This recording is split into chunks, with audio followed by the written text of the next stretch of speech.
Shalom Akim, Zahar Spirit Wind, Judah of the GMS Mississippi Camp, giving our honor and glory to the Heavenly Father, Yahweh, Bahashem, Yahweh Shai, Bahashem, Chakudash. I also want to give double honors to our elder apostles and elder bishops of Great Millstone Ruel, as well as peace and blessings, health and wellness at the house of David the elect. All right. Today I want to go into a topic, something that was on my spirit. All right. As we spiritually prepare for the Passover. All right. But nobody gave us a Surgeon General's warning about the effects of being Americanized or Westernized or modernized. Nobody gave you a disclaimer, a warning label as to what would happen if you live after the flesh. Now if we refer to the scriptures, where it says that he that live after the flesh shall die. Well, this is a kingdom of living after the flesh. So nobody told you that if you lived in a kingdom that allows you to be liberated, as they call it, as the demons call it, be liberated. All right, liberated in the sense where you can live out your lower nature, live out your flesh. All right, until you're ready to settle down, or you don't have to ever settle down. All right, a kingdom that allow you to consume through materialism, which materialism is really covetousness. The scriptures speak about, and a lot of times people will be consumed through covetousness. All right, through sensuality and chambering and all these things, man. This lower nature culture, right? This man did not give a warning label. He did not put a warning label on his packaged kingdom, on his lifestyle that he packages up and markets to other kingdoms. He does not put a warning label on it. Well, we were born and raised in the belly of the beast, and a lot of our people minds are warped and perverted and messed up because they've been allowed to live after the flesh without any restrictions over their bodies. All right, and I got to do a lesson on that too. How you're going to be judged based off what you do with your body. Because Eve loves to say her body, her choice. All right. But no, Eve is going to have to go back into the spirit world. All right, and make account, and basically be accountable for her actions in this body that the Most High put her in. All right. They call it karma. Eve is heavy on karma, but that's the same Eve. There's some free spirit that doesn't follow the laws of the Most High. All right, but she'll tell you karma. All right, but this man never put a Surgeon General warning on his damn kingdom. All right, on the effects of his kingdom, man. He does it with his cigarettes. All right, you go to a gambling city, a city that has a lot of casinos. There's a billboard somewhere that advertises, helping you getting rid of your addiction to gambling. A gambling addiction, if you have a gambling addiction, call this number. But he doesn't have a disclaimer or warning for his kingdom, man. And that's unjust in a way, because although there's no right way to do wrong, and you shouldn't, promote wickedness anyway, our people have been seduced by this shit because they did not understand the deleterious effects of living after the flesh, which is really living after the West. Living after the flesh is living after the West. All right?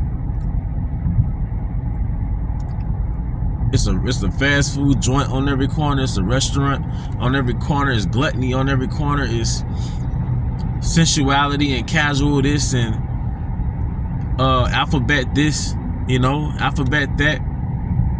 All right, this man did not put a Surgeon General warning, all right, on his kingdom, man, or whatever you call it. He did not put a Surgeon General warning on his kingdom, man. All right, this mindset that we live in, this matrix it'll kill you, man. All right, it's killing Jake, man. It's killing our people, man. All right, the downfall of our race is liberated women. The downfall of our race is the matriarch that's basically in alliance with Edomite supremacy, man. And those two alone have caused the downfall of our people, man. All right. So there's an effect to living after the West, and that's a benefit to living after the East. Specifically, the laws of Yahweh Bahashim Yahushai, they engender peace, they engender order, they engender righteousness. All right, they protect you from your own nature. See, from the time of Adam to now, the whole thing is following Yahweh Bahashim Yahushai and these chains of darkness, man. Going against your nature to please Yahweh. That's the whole thing. The fight. I'm gonna put these angels in these bodies, and I want them to please me in these chains of darkness. Right? It's easy to swim to the top if you're in a pool, but it's not so easy to swim to the top. All right? If you're shackled by shackles, by weights. So this is the weighty body that presses down the mind. All right? So we're angels in body. So the whole thing is now we have a guidebook, the laws, to guide us back to our power, man. And now we're in this truth, and the fight is to do it in the matrix. Because when we woke up to this knowledge, we woke up in the matrix. I would argue probably the most potent movie is the Matrix. Or at least one of the most potent movies is the Matrix, man. Because you have to wake up to the truth. You have to stay woke. All right, stay red pill. Stay in the spirit, because it's a fight to get you out the truth, man, and plug you back into the matrix, man. All right. So we have to go against the grain of Babylon to be saved, to please Yahweh, to be in the spirit. It's like every week you make it to camp, there's one battle that you won. All right. Like every week that you make it to camp, there's one more battle. Like you made it back to the fort. You made it back to the camp, so to speak. You've been battling the matrix all week. When you made it to camp, you won. You won that battle at least. Because it tells you that he who endured to the end, the same shall be saved. So we're not going to win that war, all right, until we get delivered into the chariots, man. All right, but we have to fight. We have to go against. We're going against the matrix, man. All right. It's a simulation. It's a test. It's Satan's matrix, but ultimately Yahweh Bahashim Yahushai designed the matrix. It's a I forget the name, but it's like a show, man. It's like a game show. It's a competition, so to speak, to see if you're gonna fight to stay woke in this matrix. Are you going to fight for Yahweh Bahashim Yahushai and these chains of darkness with these spirits entering into your mind and making you go against the Most High? Your family, this program to have you against the Most High, to pick you apart. All right, your woman, your job, all these things are set up to pull you out the truth and plug you back into the matrix, man. Because the moment you wake up from the matrix, that's when you get demonic attacks in your sleep. That's when you have all type of strange things happen to you, man. But it's basically because Mr. Smith is mad. It's basically because the agents of Satan have no control over you, and they're trying to put you back in their grips, man. All right? Satan's trying to put you back in the matrix, man. And I know sometimes you say matrix and you think that's a cliche statement. Like, nah, like Satan wants you back in the matrix, man. All right? We're inside the movie, watching the movie. We're watching this movie called Babylon the Great.